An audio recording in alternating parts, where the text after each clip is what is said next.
Assalomu alaykum hurmatli yurtdoshlar. Aholi va qishloq xo'jaligini ro'yxatga olish doirasida fuqarolar tomonidan onlayn savolnomani to'ldirish bilan bog'liq turli savollar kelib tushmoqda. Ushbu savollar asosan ro'yxatdan o'tish tartibi, ma'lumotlarni kiritish hamda ayrim texnik holatlar bilan bog'liq. Shu munosabat bilan aholidan eng ko'p kelib tushayotgan savollar yuzasidan rasmiy izoh va tushuntirishlar taqdim etib borilmoqda. Nega shaharda ko'p qavatli uylarda yashaydiganlardan ham savolnomada qishloq xo'jaligi bor yoki yo'qligi so'ralmoqda. Ayrim fuqarolarda shaharda yashashiga qaramasdan qo'shimcha ravishda yer yoki qishloq xo'jaligi faoliyati mavjud bo'lishi mumkin. Shu sababli savollar amaldagi holatdan kelib chiqqan holatda to'ldiriladi. Ko'cha yoki mahalla ro'yxatdan chiqmayapti. Nima qilsam bo'ladi? Bu holatda katta ehtimol bilan mahalla tanlanishidan oldin aholi punkti, ya'ni shahar, shaharcha, qishloq aholi punkti belgilanmagan. Avval aholi punktini tanlab, so'ng mahalla yoki ko'cha nomini izlash lozim. Agar mavjud bo'lmasa, qo'lda kiritish imkoniyati mavjud. Nega ro'yxatga olish savolnomasida uy-joy va ko'chmas mulkka oid uy nimadan qurilgani, uning holati va boshqa jihatlar bo'yicha savollar ko'p. Xalqaro amaliyotga ko'ra, aholi va uy-joy fondini ro'yxatga olish tadbirlari birgalikda o'tkaziladi. O'zbekistonda esa bunday keng qamrovli aholining ro'yxatga olish tadbiri so'nggi 30 yil davomida o'tkazilmagan. Shu bois savolnomada uy-joy fondiga oid savollar ham kiritilgan. Savolnomadagi mazkur savollar Birlashgan Millatlar Tashkiloti aholishunoslik jamg'armasi va boshqa xalqaro tashkilotlarning tavsiyalari asosida, shuningdek, xalqaro ekspertlar ishtirokida ishlab chiqilgan.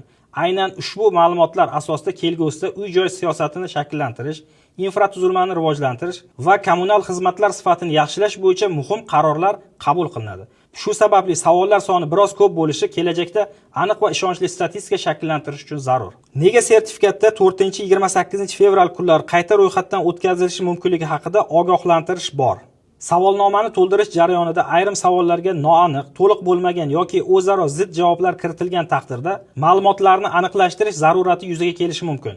Shuningdek, ba'zi hollarda savolnoma shoshma-shosharlik bilan yoki faqat sertifikat olish maqsadida to'liq to'ldirilmasdan yuborilish ehtimoli mavjud. Ro'yxatga olish jarayonida to'plangan ma'lumotlar tuman, shahar va viloyatlar kesimida ijtimoiy-iqtisodiy siyosatni ishlab chiqish, hududlarni rivojlantirishni rejalashtirish, infratuzilmani yaxshilash hamda aholiga ko'rsatiladigan xizmatlar sifatini oshirishda muhim ahamiyat kasb etadi. Shu bois ma'lumotlarning aniq va ishonchli bo'lishi alohida ahamiyatga ega. Men ijarada yashayman. Yaqinda ijarachi menga telefon qilib, ushbu manzildan ro'yxatdan o'tmang dedi. Shunda men doimiy yashash joyimdan ro'yxatdan o'tamanmi? Agar siz ijarada yashayotgan bo'lsangiz, aholi ro'yxatidan ayni paytda yashab turgan, ya'ni ijaradagi manzilingiz bo'yicha o'tishingiz kerak. Ijarachining bu manzildan o'tmang degani ro'yxatga olishning talablarini bekor qilmaydi. Shaxs real qayerda yashayotgan bo'lsa, o'sha manzil bo'yicha hisobga olinadi. Mulk kimga tegishli ekanligi muhim emas. Bu hududda haqiqiy aholi sonini, ijtimoiy infratuzilmaga bo'lgan real ehtiyojni, maktab, bog'cha, shifoxona, transportga bo'lgan ehtiyojni aniqlash uchun zarur. Shu bois fuqarolardan savolnomani to'liq, aniq va xolis to'ldirishlarini, shuningdek, ushbu jarayon haqida yaqinlarini ham xabardor qilishlarini so'raymiz. Onlayn ro'yxatdan o'tish jarayonlarida faol ishtirok eting. E'tiboringiz uchun rahmat.